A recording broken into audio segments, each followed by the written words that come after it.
আপনারা দেখছেন জেলা সংবাদ টিভি, খবর সব সময়।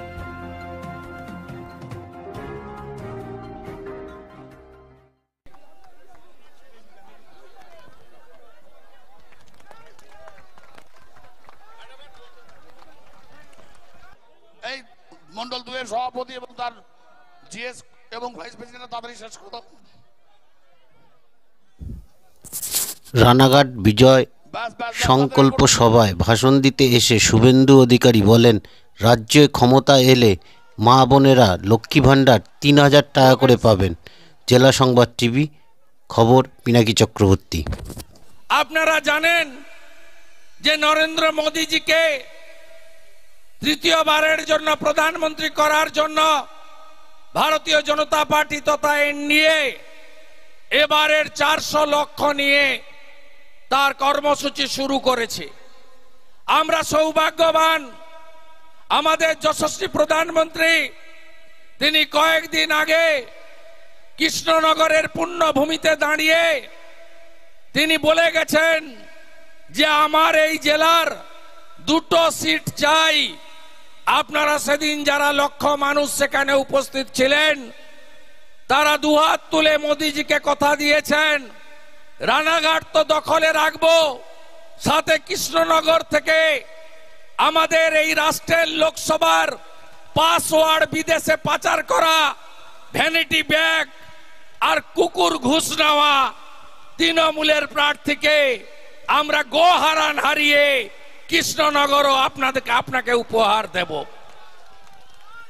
আজকে নরেন্দ্র মোদী এই নির্বাচন কেবলমাত্র 42টা প্রতিনিধি নির্বাচন নয়, এই নির্বাচন দেশের নির্বাচন। আপনারা কে চান আমাদের দেশ ইউক্রেন হয়ে যাক?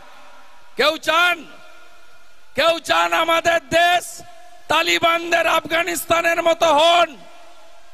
কে চান গাজা ভূখণ্ডকে নিয়ে প্যালেস্টাইন, লেবানন, ইসরায়েল, হামাস যা দেখেছেন টিভিতে, কে চান আপনারা বলুন?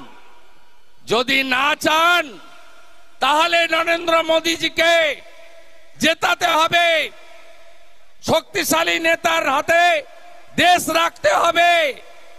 এই ভায়া মুকুটমণিকে জিজ্ঞেস করবেন তো, ভাই তোমাকে তো এমএলএ করেছিলাম, আবার এমপি দাঁড়িয়েছো, ভাইপোর পায়ে আত্মসমর্পণ করেছো, চোর মমতা আজকে সাধু মমতা হয়ে গেছে তোমার ভাষায়। তুমি জিতলে তোমার প্রধানমন্ত্রীর নাম কি? যদি নাম বলে দিতে পারে তাহলে আমি আমার বক্তব্য প্রত্যাহার করে নেব। তৃণমূল কংগ্রেস একটি আঞ্চলিক দল, জাতীয় দলের তকমা অনেক আগে চলে গেছে। Trinamool Congress regional party, state party. এই পার্টি পশ্চিমবঙ্গে 42, বড়জোর আসামে একটা আর মেঘালয়ে একটা প্রার্থী দেওয়ার ক্ষমতা রাখে।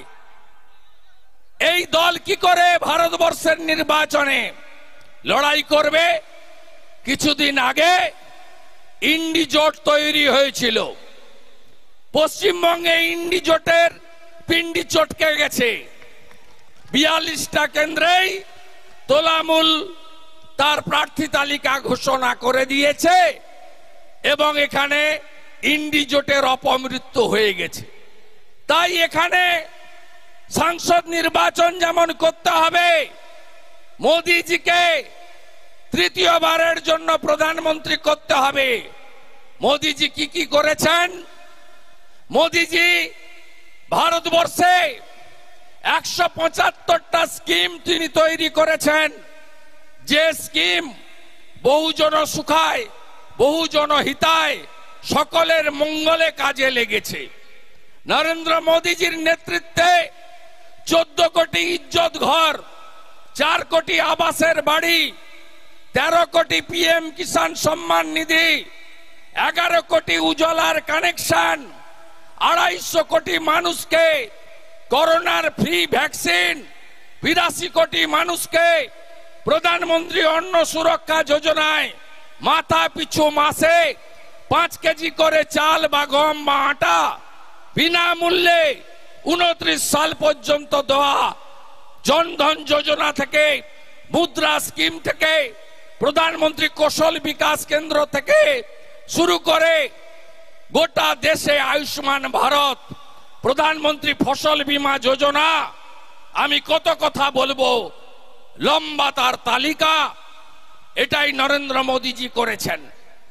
নরেন্দ্র মোদীজি ক্ষমতায় আসার আগে ভারতবর্ষে নির্বাচন হতো পরিবারবাদের উপরে, তোষণের রাজনীতির উপরে, জাতপাত সম্প্রদায়ের উপরে। নরেন্দ্র মোদীজি এই আসার পরে ভারতবর্ষে নির্বাচন হচ্ছে বিকাশবাদের উপরে। নরেন্দ্র মোদীজিকে, বিজেপিকে, বিশেষ করে সংখ্যালঘু মুসলমানদের থেকে দূরে সরিয়ে রাখা হয়। আমি আপনাদের মাধ্যমে জানতে চাই, প্রধানমন্ত্রী আবাস যোজনা, প্রধানমন্ত্রীর ইজ্জত ঘর শৌচালয়, উজালা যোজনা, পিএম কিষাণ সম্মান নিধি, আরো স্কিম, হার ঘর নল সে জল, একটা নাম বলুন যেটা প্রধানমন্ত্রী করেছেন কেবলমাত্র হিন্দুদের জন্য? না, আমাদের প্রধানমন্ত্রী ভারতবর্ষের সবার জন্য করেছেন। তাই তিনি বলেন, সবকা সাথ, সবকা বিকাশ, সবকা বিশ্বাস, সবকা প্রয়াস। ভারতবর্ষ মানে হিন্দুস্তান, সনাতন সংস্কৃতি। 500 বছরের লড়াই সমাপ্ত করে শান্তিপূর্ণ উপায়ে রাম মন্দিরের উদ্ঘাটন। আপনারা, আমরা কি ভেবেছিলাম জীবদ্দশায় রাম মন্দির দেখে যাব? ভেবেছিলেন কেউ? কেউ ভাবেননি। শান্তিপূর্ণ ভাবে তিনি এই কাজ করেছেন, দেশ রামময় হয়েছে। নরেন্দ্র মোদী, আপনারা জানেন ইতিহাস, যেদিন রাম জন্মভূমি দখল করে বাবরের হানাদাররা, সেদিন একদিনে 70,000 হিন্দু শহীদ হয়েছে। মোট লড়াই 300 বার লড়াই হয়েছে রাম জন্মভূমি উদ্ধারের। 3 লক্ষ হিন্দু শহীদ হয়েছে। আপনারা, আমরা কেউ ভাবতে পারছি 3 লক্ষ হিন্দু শহীদের আত্মত্যাগের বিনিময়ে রাম মন্দির যিনি দিয়েছেন? ভারত কেশরী ডক্টর শ্যামাপ্রসাদ মুখার্জি যিনি না থাকলে, কৃষ্ণনগরের রানীমা না থাকলে আজকে নদিয়া জেলার ভারত ভুক্তি হতো না। আজকে সেই ডক্টর শ্যামাপ্রসাদ মুখার্জির যে স্লোগান, যে এক নিশান, এক বিধান, এক প্রধান, এই যে সেই যে তার স্লোগান 370 35 এ বাতিল করেছেন কে? কে বাতিল করেছেন? কাশ্মীরে তেরঙ্গা পতাকা আজকে সর্বত্র উঠছে রাষ্ট্রবাদ। আজকে নরেন্দ্র মোদীজির সাহসী পদক্ষেপ এবং দেশবাসীর কল্যাণের কাজ তিনি করেছেন। নরেন্দ্র মোদীজি ভারতবর্ষের সনাতন ঋষি মুনি, আমাদের সমস্ত জায়গায় তার চিন্তা ভাবনা, তার আমাদের ঐতিহ্য ধরে রাখা। কারণ সনাতন মানে চিরন্তন, এ কখনো শেষ হতে পারে না। তার আদি এবং অনন্ত বলে কিছু নাই। তিনি 2013 সালে হড়কা বানে আদি গুরু শঙ্করাচার্যের সমাধি ভেসে চলে গেছিল। কেদার ধাম বদ্রী ধামকে বদলে দিয়েছেন, উজ্জয়িনীর মহাকাল। কাশীধাম বদলে গেছে। গোটা ভারতবর্ষ আজকে দারুণ জায়গায় চলে গেছে। কোভিডের সময় নরেন্দ্র মোদীজি 20 কোটি মায়ের অ্যাকাউন্টে অর্থ পাঠিয়েছেন। মমতা ব্যানার্জির মতো ছবি লাগাননি, মমতা ব্যানার্জির মতো দুয়ারে সরকারের নামে নিজের প্রচার করেননি। নরেন্দ্র মোদীজি তিনি 250 কোটি ভ্যাকসিন দিয়েছেন। করোনা দূর হয়েছে। আজকে ভারত বিশ্বগুরুতে পরিণত হতে চলেছে। আমরা 12তম অর্থনীতিতে ছিলাম 14-র আগে। আজকে চতুর্থ অর্থনৈতিক শক্তিশালী দেশ নরেন্দ্র মোদীকে তৃতীয়বারের প্রধানমন্ত্রী করলে ভারতবর্ষ তৃতীয় অর্থনৈতিক শক্তিশালী দেশে পরিণত হবে। আজকে অস্ট্রেলিয়ার প্রধানমন্ত্রী বলছেন, মিস্টার বস, আজকে আফ্রিকার প্রধানমন্ত্রীরা, আফ্রিকান কান্ট্রির লোকেরা পায়ে হাত দিয়ে প্রণাম করছে, রাষ্ট্রপ্রধানরা। সাংবাদিক যখন জিজ্ঞেস করছে কেন প্রণাম করলেন, বলে এই লোকটা ছিল বলে আমার গরিব দেশটা বেঁচে গেছে। ভারতের সবাইকে ভ্যাকসিন দিয়ে 55টা গরিব দেশে বিনা পয়সায় ভ্যাকসিনেশন করিয়েছেন নরেন্দ্র মোদীজি। আর পশ্চিমবঙ্গে আমাদের দীর্ঘদিনের দাবি ছিল, কার লড়াই? প্রভু হরিচাঁদ ঠাকুর, গুরুচাঁদ ঠাকুরের লড়াই। 1907-8 সাল থেকে প্রভুর লড়াই। যখন পাকিস্তান আমাদের মধ্যে ছিল, অখণ্ড ভারত ছিল, আপনাদের সবাইকে ধর্মান্তকরণ করছিল জোর করে। সেই সময় ওরাকান্দি বাংলাদেশ বর্তমান ঠাকুরের আবির্ভাব হয়। ঠাকুর মতুয়া সমাজের সৃষ্টি করেন, মূলত নমশূদ্ররা।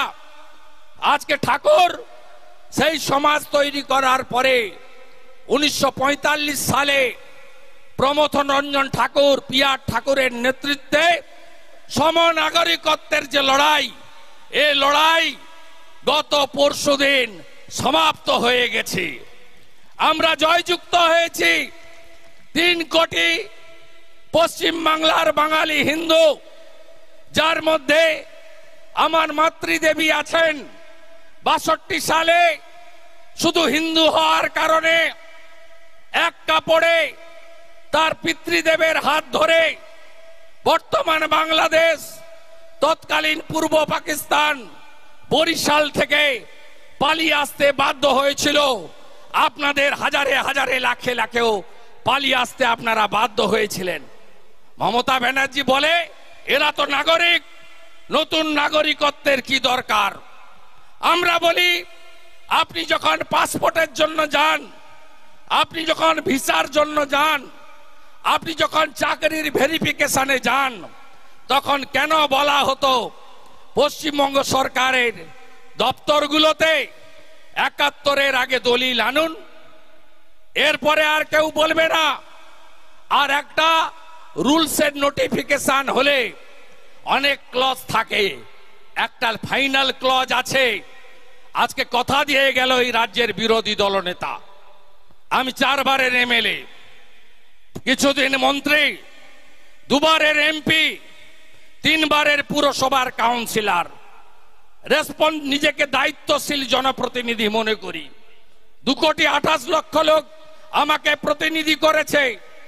নরেন্দ্র মোদীজি, জেপি নাড্ডাজি, অমিত শাহজির অনুমোদনে আমি আপনাদের কাছে কথা দিয়ে যেতে পারি। কোনো কাগজ লাগবে না, আবেদন করবেন, আবেদন করবেন। 2টো শুধু মাত্র বিষয়। এক, আফগানিস্তান, পাকিস্তান, বাংলাদেশ থেকে ধর্মীয় কারণে চলে এসেছেন, এটার জন্য তো আলাদা সার্টিফিকেট লাগবে না। নামই তো যথেষ্ট, তাই না? নামই তো যথেষ্ট। কারা পাবেন? হিন্দু, শিখ, বুদ্ধিস্ট, জৈন, পার্সি, খ্রিস্টান, যারা অত্যাচারিত হয়ে পালিয়ে আসতে বাধ্য হয়েছেন। এই বাংলায় 3 কোটি হিন্দু, তারা, এবং এটা অপশনাল, যে আবেদন করতে পারেন, সবার আবেদন ম্যান্ডেটরি নয়, অপশনাল। যারা আবেদন করবেন তাদেরকে গৃহমন্ত্রক সার্টিফিকেট ইস্যু করে দেবে। আপনার কাছে আর 71-এর আগের দলিল চাইবে না। আর সাথে সাথে আমার সম্মানীয় সংখ্যালঘু মুসলমান সর্বস্তরের, চাচা থেকে ভাই বোন, দিদি থেকে মাতৃসম, যারা, নিশ্চিন্তে থাকুন। এই আইন কারো নাগরিকত্ব কেড়ে নেওয়ার আইন নয়। এই আইন মতুয়া সমাজ, পিআর ঠাকুরের লড়াইকে সমর্থন করার আইন, একজনেরও কারোর কোনো ক্ষতি হবে না। এই মিথ্যাবাদী মমতা ব্যানার্জি চরম মিথ্যাবাদী। এই মিথ্যাবাদী মমতা ব্যানার্জির কথায় পা দেবেন না। বলছে আবেদন করলে চাকরি চলে যাবে, আবেদন করলে স্বাস্থ্যসাথী না ঘোড়ার ডিম, আর কি কি লক্ষ্মীর ভান্ডার। আমি চ্যালেঞ্জ করলাম মমতা ব্যানার্জি, হারিয়েছি তো আমি, আমার কাছে হেরেছে তো, আমি তো টেস্টেড ট্রাস্টেডও বটে, তাই তো বিশ্বাস করেন তো? করেন তো বিশ্বাস? আমি কথা দিয়ে যাচ্ছি, ছুঁতে বলুন একটা মাকে লক্ষ্মীর ভান্ডার। ওটা কি মমতা ব্যানার্জির কি পৈতৃক সম্পত্তির টাকা নাকি ট্যাক্সের টাকা? বিজেপি এলে আগে বলতাম 2000 করে দেবো, এখন বলছি বিজেপি সরকার করলে 3000 করে দেবো, 3000 করে দেব। আর যদি কাউকে টাচ করে আপনারা, আমি দায়িত্ব নিয়ে বলে যাচ্ছি, আমার এখানেই তো গত 3 বছরে কতবার আসা হয়ে গেছে, 50 বার মিনিমাম আসা হয়ে গেছে। কালী পুজো থেকে অ্যাক্সিডেন্ট করে পুলিশ মেরেছিল বর্ডারে, তার বাড়ি হাঁসখালির সেই ছোট্ট মেয়েটা মনে আছে, জ্যান্ত জ্বালিয়েছে উপপ্রধানের বেটা। আমি বারে বারে এসেছি আপনাদের কাছে, ভরসা রাখুন। আর আমার প্রিয় ভারতে থাকা, পশ্চিমবঙ্গে থাকা, কয়েক পুরুষ ধরে থাকা মুসলিমরা 2 দিন হয়ে গেছে কেউ পাদে পা দেননি, আর দেবেন না। সিদ্দিকুল্লাহদের টুপিতে পড়বেন না। দায়িত্ব নিচ্ছি, একজনের ক্ষতি হলে আমি আমার এমএলএ শিপ থেকে রেজিগনেশন দিয়ে দেব। এত বড় কথা আমি অন রেকর্ড বলে দিয়ে যাচ্ছি।